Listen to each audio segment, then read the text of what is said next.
Voleva mettere al sicuro la sua attività e i clienti, ma becca una multa di quasi 400 euro. Siamo a Mogliano Veneto, il Bar Verdi è piuttosto noto e molto frequentato. Qui si beve il caffè, ma si gioca anche la schedina e si comprano le sigarette. Un locale piuttosto appetibile anche per i malintenzionati. 5 i furti subiti nel corso degli anni. Da qui l'investimento affrontato dai soci del bar, l'installazione delle telecamere. Ne abbiamo installati inizialmente 4, dopo altre 4, sia all'interno che all'esterno.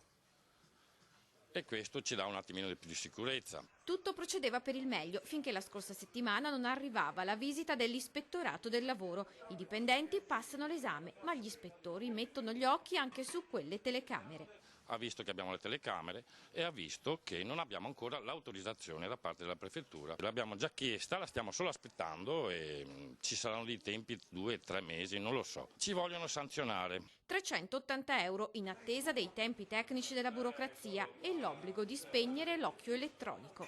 Togliamo della sicurezza ai nostri clienti, ai nostri cittadini, la togliamo a noi e la sicurezza la diamo alla delinquenza. Anche il vicino parrucchiere ha da poco posizionato la telecamera dopo un ingente furto effettuato dalla solita banda del buco e attende l'ok del prefetto.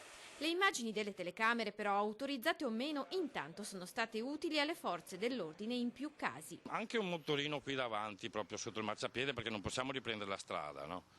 Anche di un telefono sopra un tavolino è stato rintracciato il ragazzo che l'aveva preso, dopodiché è stato restituito al proprietario. Queste telecamere hanno anche filmato un latitante siciliano permettendone l'arresto, ma ora restano spente. Ci sono i cinesi che ci girano attorno, vorrebbero acquistarlo, vorrei vedere dopo come va a finire, perché qua ti togliono proprio la voglia di lavorare, lo Stato non ti aiuta, non ti dà sicurezza.